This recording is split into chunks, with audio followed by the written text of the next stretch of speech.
Noite, tarde, dia, bom com vocês? Joia!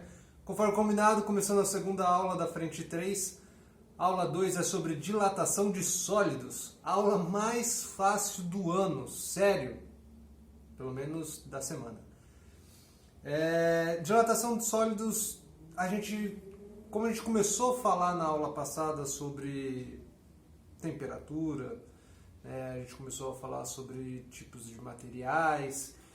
A dilatação de sólido está intimamente relacionada com a temperatura também, e ela está intimamente relacionada com cada um dos materiais que vão se dilatar. Então imagina assim, a madeira ela não se dilata da mesma forma que um metal. Dentre todos os metais, eles não se dilatam da mesma forma. Cobre não se dilata da mesma forma que alumínio. Alumínio não se dilata da mesma forma que ferro, e assim por diante. Então a dilatação ela depende intimamente de três variáveis. Ela depende da condição que o material estava antes de receber a energia que fez sua temperatura aumentar.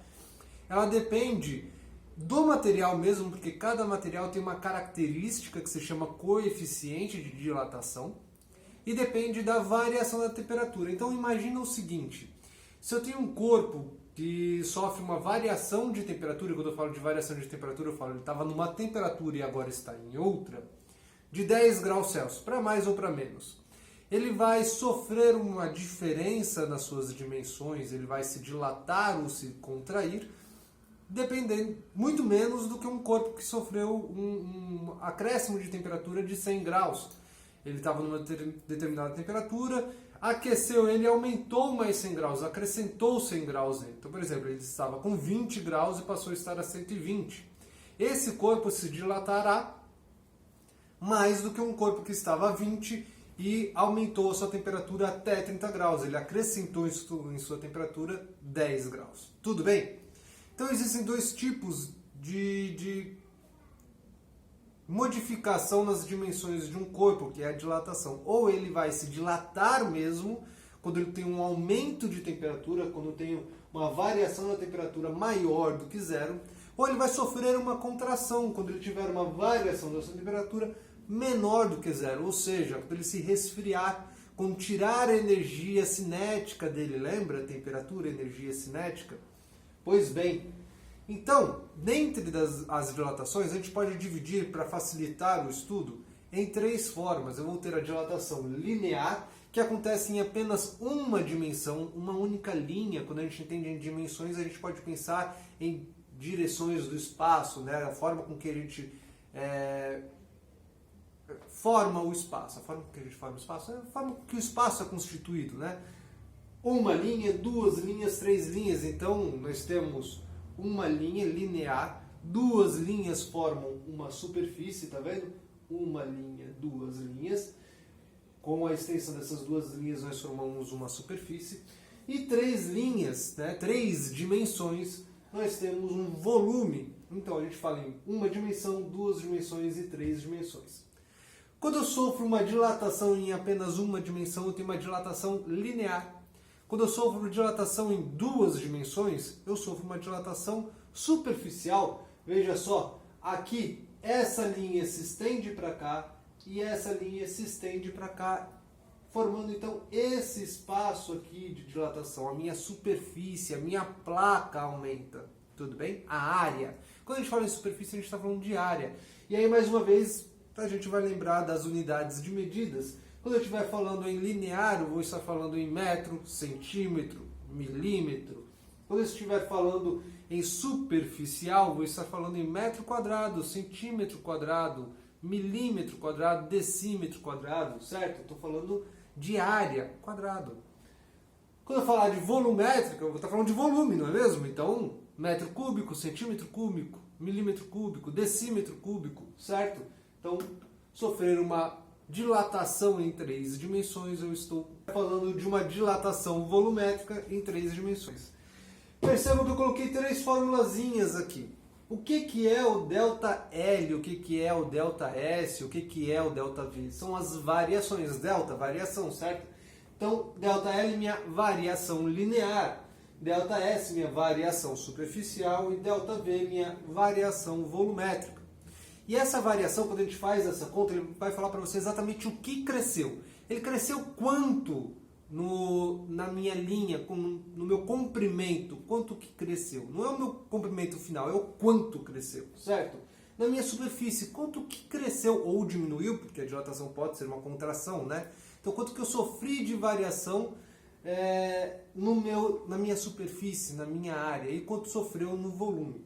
Isso vai ser calculado por as 3 variáveis que eu falei para vocês: a condição inicial, a característica do material e o quanto que variou a temperatura. Então, se a minha condição inicial é L0, eu vou colocar lá o meu comprimento inicial. Vamos supor que eu tenho uma barra de ferro de 1 metro. O meu comprimento inicial é 1 metro, certo? E o ferro ele tem uma característica própria que se chama de coeficiente de dilatação linear do ferro, certo? E o quanto vai variar a temperatura. E tudo isso é válido para as outras 3. Quanto era a minha superfície inicial? Quanto valia a área da minha placa de ferro? Ou quanto valia a área da minha placa do azulejo, né? E quanto vale o volume de um cubo, de um bloco que seja. Tudo bem? E tudo isso, dependendo da variação de temperatura, pode acontecer uma maior variação ou uma menor variação dessas 3 dimensões. E qual é a relação entre os coeficientes? Veja, eu tenho aqui um alfa, que é o meu coeficiente de dilatação linear, e o beta, coeficiente de dilatação superficial, e o gama, coeficiente de dilatação volumétrica. Mas eles podem se relacionar entre si porque um exercício ele pode trazer para você apenas um coeficiente e pedir outro. Exemplo, sabendo que o coeficiente linear do ferro é XYZ, com um valor qualquer que o exercício te traga, mas isso é tabelado. Você não é obrigado a saber, o exercício vai te trazer. Calcule quanto que é a variação volumétrica, se a variação de temperatura for XYZ também. Ele só te deu o coeficiente de dilatação linear. E aí? Só que tem uma relação que traz e traduz isso entre as 3. A minha dilatação, o meu coeficiente de dilatação linear, ele pode ser usado para calcular o coeficiente de dilatação superficial. Então, o coeficiente de dilatação superficial é apenas 2 vezes o coeficiente de dilatação linear. Assim como no volumétrico, o gama vai ser 3 vezes o alfa desse mesmo material. Ou seja, o coeficiente de dilatação volumétrico é 3 vezes o coeficiente de dilatação linear do mesmo material. Tudo bem? Então, só para resumir, nós temos 3 fórmulas que são a mesma.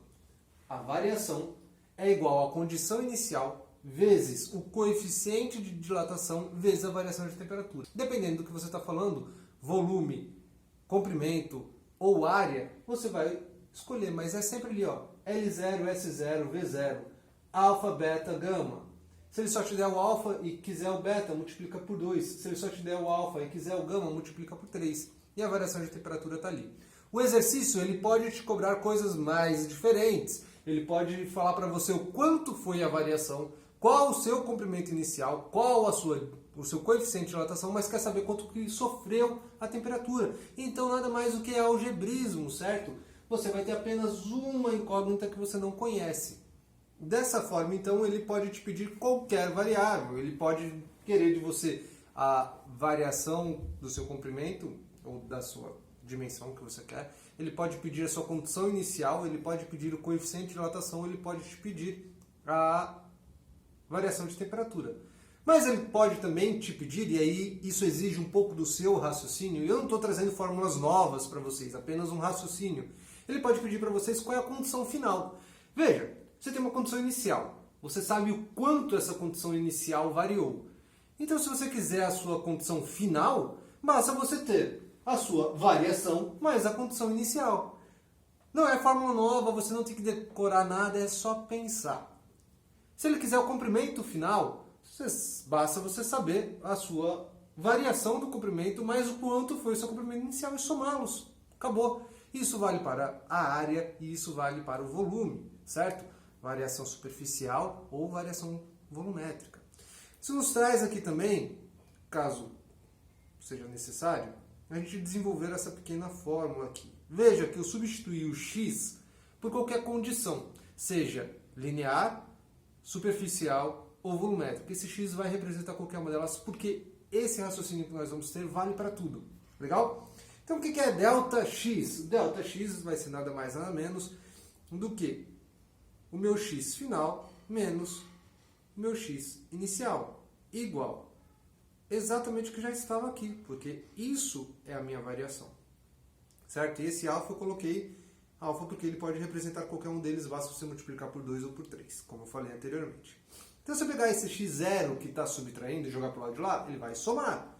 Então x vai ser igual ao x0 mais x0 vezes alfa vezes a variação da temperatura. Ok?